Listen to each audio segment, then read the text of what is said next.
Bismillahir Rahmanir Rahim. Alhamdulillahi Rabbil Alameen. Wa salatu wa salam ala Rasulillahi wa ala alihi wa sahbihi ajma'in wa ba'd. So we have been talking about Ramadan for about a month now, the preparation of Ramadan. The book came out right here, and so alhamdulillah, now we're entering the first day of fasting.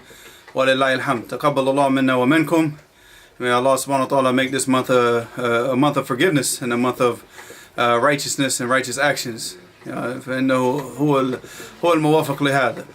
So as far as the book is concerned, inshallah, I've gotten different questions from different brothers throughout social media in regards to the book, and saying like, for example, I didn't get the book before Ramadan, it's not good. Look, the book is beneficial at any time throughout Ramadan, and also the book is still beneficial even outside of Ramadan in regards to the ahkam al-siyam, because I broke the chapters up into different chapters, dealing first off with the fasting. I dealt with the prayer at night.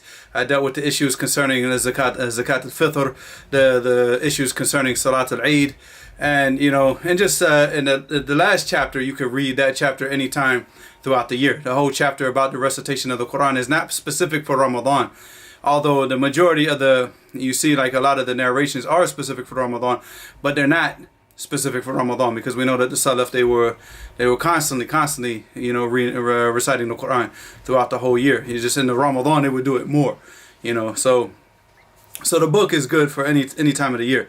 So don't think like, okay, you didn't get it from the beginning of Ramadan, it's too late, too late to order it now. No, it's like I said, if you go through the chapters, even the chapter about the Salat al-Eid is applicable even to the next Eid, and the chapters on fasting, what breaks your fast, and what you can do, what you can't do while you're fasting, that's applicable all year round for people that fast throughout the year. And of course the prayer at night for anybody that prays throughout the year and tries to get up and do qiyam al-layl throughout the year.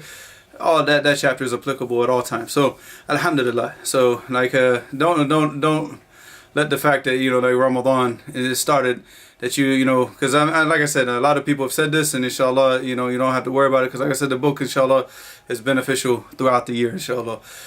So today, what I want to talk about is something different. Is about studying. All right, so this is going to be kind of like a Damaji story, but it's not going to be a Damaji story. It's actually going to be more.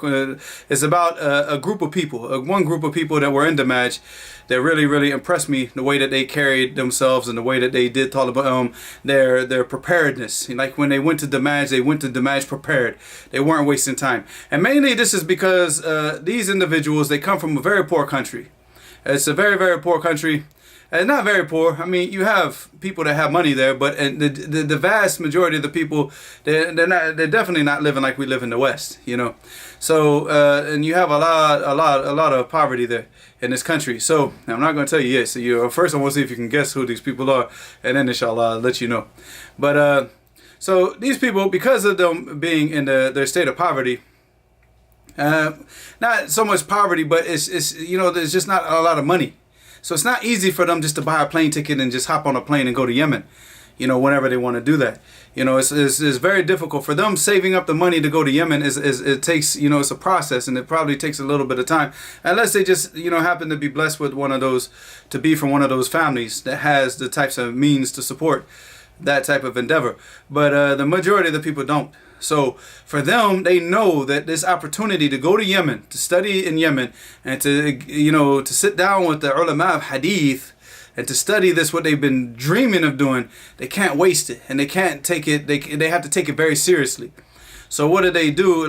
So by the time that they do get the money, when they go to Yemen, they go to Yemen with a plan. They have like all of them that I spoke to had like a 4-year plan. But then you had the 4-year plan that they did, and then after that, then if they wanted to stay, they stayed, and then they continued to do more. Then another 4-year plan. But the other ones that just like did the 4-year plan, and then they went back to their country, whatever they did. Either he became like a imam in a masjid, or he just got a regular job. But whatever he did back in his country, because of those 4 years that he sat in Damaj and he fulfilled that plan that he went there for, he can still be a benefit for anybody, wherever he's at, even if he's working as a mechanic. He's working as a mechanic, but he still has that information. He still can benefit the Muslims wherever he goes. And that's the beauty of the students of knowledge. The students of knowledge, no matter where a student of knowledge goes, he can bring benefit to the people. No matter what the language the people speak, he can still bring benefit to the people. So he goes back, he's working as a mechanic, or he's working in construction, or he's whatever job he's doing. Maybe he's driving an Uber. But the point is that he can bring benefit to the people wherever he goes. And it's for the people that stayed longer, then of course, mashallah, they benefited greatly. Now, of course, their preparation, it actually started before they left their country. Because again, like I said, they don't want to waste their money. They don't want to like spend, all their years trying to save up the amount of money it takes to get that plane ticket, because their country's far, just like our country's far. So, they have the same scenario. The plane tickets are not cheap. In fact, you probably find out that the plane ticket from America to Yemen is probably cheaper than from this country to Yemen. So Allah musta'an. So maybe not. I'd have to check online, inshallah. But it's probably close to about the same price. So the point is that they know they're not going to go and waste time. Like, they have to prepare. They have to save money for a long time to get to Yemen. So what do? They start preparing ahead of time. They're already memorizing the Quran. They're already studying the Arabic language. So what they do is, by the time that they get to Yemen, they've already accomplished, number one, every one of the brothers from this country that I met, they had already memorized the Quran. And they already studied the Arabic language. So they were already proficient, and they were already speaking and functioning in the Arabic language before they even came to Yemen. Before they even came to Yemen. All right, they had, certain problems with accents, but they fixed that over time of sitting amongst the Arabs, and they got the certain pronunciations of some letters, because their language is not Arabic. Just like us, our language is not Arabic. So when they go over there, alhamdulillah, they go there and they're ready. The polar opposite of us. I'm gonna get to us in a minute, inshallah, because us is a very disappointing us. It's a very, very, very disappointing and sad state of affairs. Like us us is a very sad state. So Allah musta'an. And when they go there, they don't waste time. You're not going to find them joking around in the pathways, raising their voices, being obnoxious, laughing out loud. They're very well-mannered people. They're very community involved, so they all come together, they eat together, they do everything together, they study together, they revise together. So they always had this type of brotherhood that, made a lot of us just jealous, because, like, we saw how they were with each other. So they were always grouped up together, and they were always helping each other. And Allah musta'an, and you see, like, again, us, it's the complete opposite, the polar opposite in every single aspect. So like I said, and they go there, they study, they have this plan. And the first plan is, the one brother told me this. He said the first thing that they have to do is if they didn't finish the Quran, they have to memorize the Quran, and they have to memorize Bulugh al-Maram. That's it. That's the first thing. And then they go deeper into like the study of Nahu, like up into like Ibn Aqil, Alfiyat ibn Malik. And then they start taking durus like Usul al-Fiqh, Mustalah Hadith, all the type of stuff that they can't get back in their country. And they do this over a 4-year period, and they don't play any games.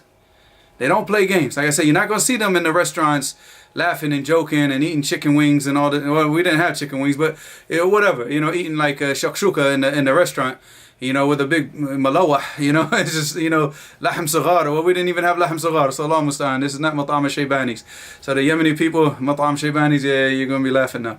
So anyway, the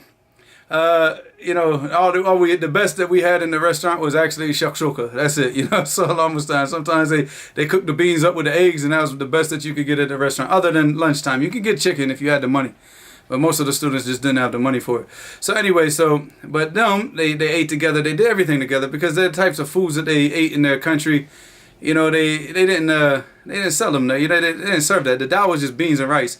And of course, if you eat the food from the dawah all the time, you're going to get super, super sick. Your stomach is going to be messed up for ages. My stomach still suffers today, like it still has never recovered from Yemen, and it never will. Because once you go there, like, everybody's going to get this amoebic dysentery. Everybody. I don't think there was ever an exception amongst anybody that got this.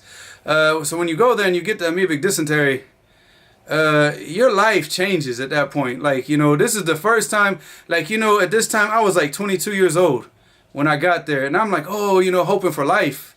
I got amoebic dysentery. I was like, just kill me now. Like, please, I don't want to live anymore. and just get this pain away. It's just like you have a bacteria in your stomach with a knife and just cutting through your intestines every 5 to 15 minutes. Like it's between 5. It's like clockwork. You're sitting there and you're like, ah. And then you just like that, you know, just like a knife. Somebody stabs you, and then you feel better for like five like I said, it's about 10 minutes. Let's say you feel okay, and then the stabbing again, and it goes on like that for like 3, 4, sometimes up to a week, 3, 4 days to a week. And like I said, you just wish for death. So for them, because they wanted to avoid those types of things, so they ate their own foods, they cooked their own foods, and they did that. So they, you know, gathered all their resources together. They all ate together. They did everything together to avoid these types of things. So now these are these brothers, right? I don't know if you guessed who they are, but before I tell you who they are, let me tell you the opposite of them. Us. Let's talk about us. The us now. We go to Damaj. Not everybody. Like alhamdulillah, this is not everybody. You know, we had a lot of very, very, very, very well-mannered brothers from the West. So this is not for everybody. But this is just something that you are going to see wherever Westerners are. It doesn't matter. You know, but the brothers that really study, we have some serious brothers. We have brothers that memorize the Quran. Brothers like Abdul Hakim, Abu Rayhana. Brothers like, you know, like Hakim, the American brother from Detroit. We had Abu Zainab from North Carolina. We had some brothers that really, really put in some work. They were very well mannered, very polite, very, you know, and you could see that, mashallah, that, you know, they were raised up properly. But you had the other elements of us, you know. So Allah musta'an, and we had the people that just didn't want to change. They did not want to change. So you had certain brothers, alhamdulillah, you know, they learned about the sunnah, their manners changed, their behavior changed. But when you go to Damaj and you hear like loud voices and loud laughter, you know it's a Westerner. You know it's a Westerner. It's not a Yemeni. It's not any of these other people. It's a Westerner. If you see a person walking, you know, doing that little, you know, like this little, you know, left and right, side to side, pimp walk type thing, it's a Westerner. I mean, most of the times you could hear a Westerner before you see a Westerner. And if you saw the Westerner and he was far away, you know it's a Westerner just by the way that he walked and the way that he carried himself in this very, very overconfident, egotistical manner. Whereas the other people you see, everybody's just humble. Like the Yemenis are just like chill.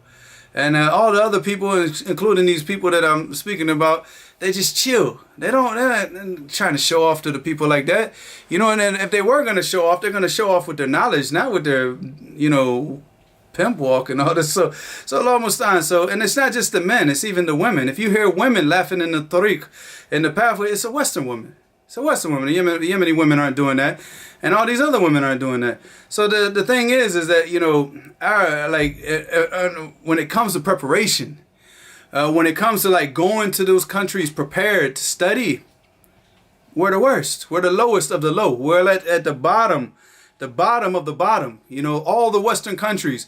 The only exception is maybe the brothers from France, the Jazairi brothers, because they already have the Arabic language. And some of them have already memorized a good portion of the Quran.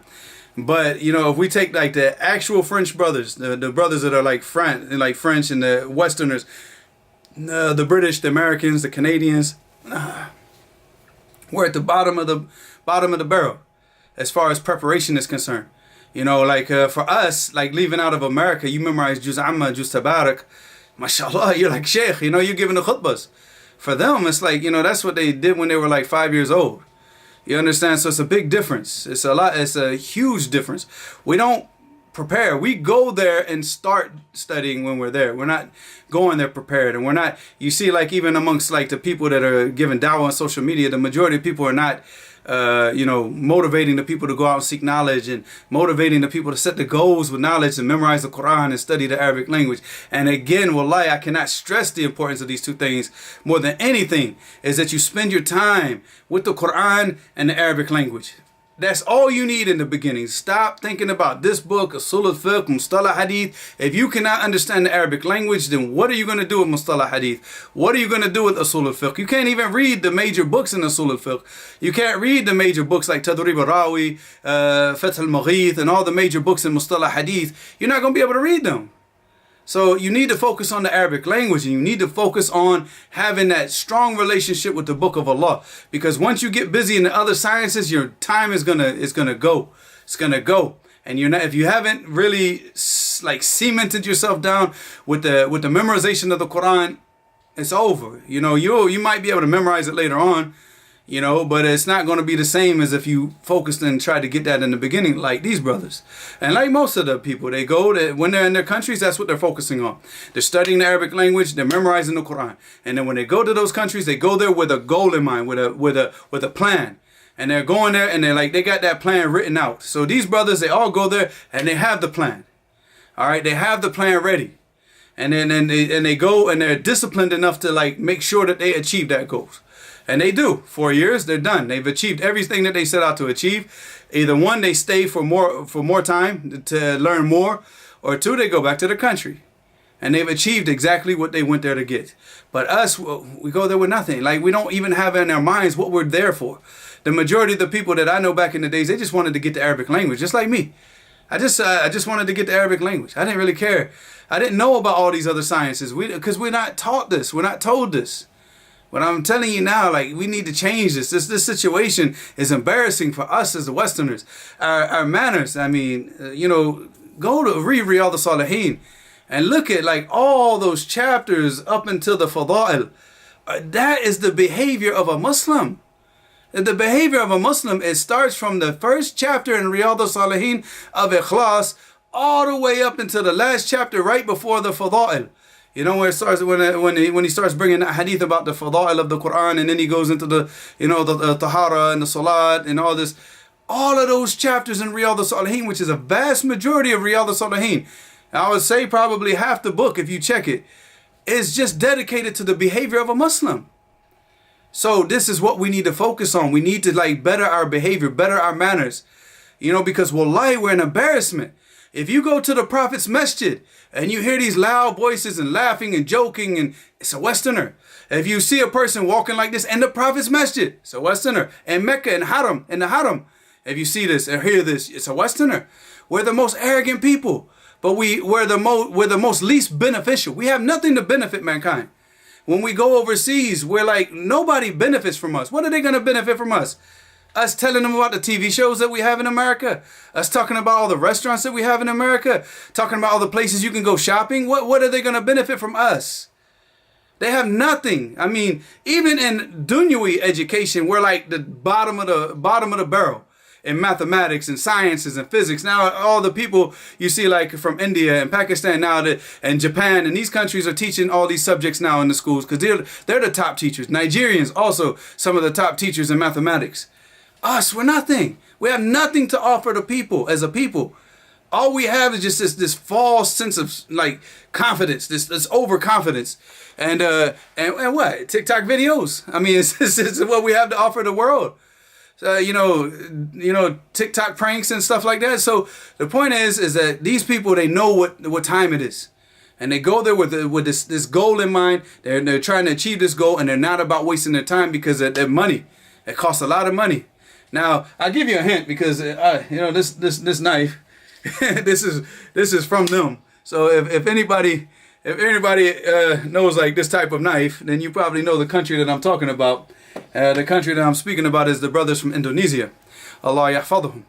And anybody that studied with these brothers from Indonesia, whether you studied with them in Medina, whether you studied with them in Damaj, or either studied with them in Riyadh, in the Jamia in Riyadh, or in Qura in Mecca, everybody will tell you the same thing. These brothers are the most well-mannered brothers, the nicest brothers, but the most studious brothers and the most serious brothers. They go there and they study. They don't waste their time like that. Of course, I mean, just like any people, you have, you have like exceptions, I guess you could say, right? But with us, the exception is the person who works hard, the person who studies. That's the exception. The exception from amongst us is the person who has the good manners, who's, mashallah, he's very quiet, he's very well-mannered, and he's very humble, and he's studious. That's the exception from us. That's not the exception from them. The exception from them is us. Somebody like us would be the exception from them. So this is what we need to focus on. In this time in Ramadan, we need to focus on ibadah, but we also need to think like, okay, we need to start planning and start to get this, what we're gonna do. You know, what are we going to do with this? How are we going to change the situation? We can't continue like this. We can't sit here and like allow the people, you know, to like get involved in all this type of foolishness. I mean, or else we're just going to be stuck. We are going to continue to be the laughing stock of the world. So we have to change this. We have to change this. And the people are not calling the people to that, to stand up and become, you know, let's take our manners from the book, from the Quran and the Sunnah, from Allah's book, from the Sunnah of His Messenger. Let's take our manners from that. Let's learn our religion. Let's teach the people Arabic. Let's focus on learning the Arabic language. Let's focus on memorization of the Quran. When we get to Arabic language, let's sit down and go through books of tafsir. Let's go through Bukhari. Let's go through Muslim. Let's look at the Sunnah and look at how we should be as a Muslim. You know, so we can actually be beneficial when we go over to these countries. But we're not. We're like the bottom of the barrel. You know, so we look at the brothers like these brothers from Indonesia. You know, that mashallah, look at the poverty that a lot of these brothers live in. And even if they're not like impoverished, you know, a lot of the families, they're like farmers and stuff like that. They don't have the money just to hop on a plane and go to Yemen, but they save the money.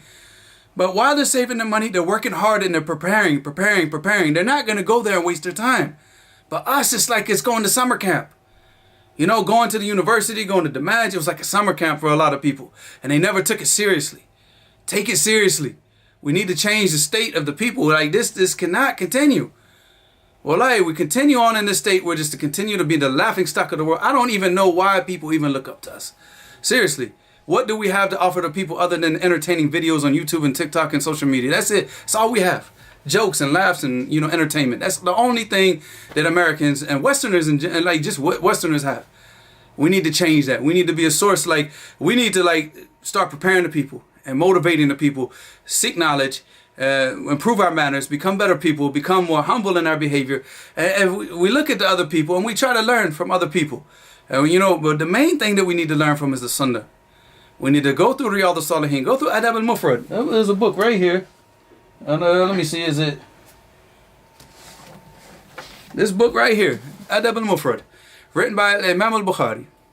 Imam al-Bukhari, he wrote this book and compiled all the hadith and all the different abwab of manners. So this is a book. Like, if we're going to sit down and focus and read and try to become better people, let's do this. Right? Let's teach this book in the masajid. Let the people, let's promote these good manners, and let's promote going out and seeking knowledge and promote education amongst the Muslims. Not promote this clown behavior. Leave the clown behavior. Allahumma musta'an. Wa ila hana subhanaka wa bihamdik ashhadu an la ilaha illa anta astaghfiruka wa atubu ilayk.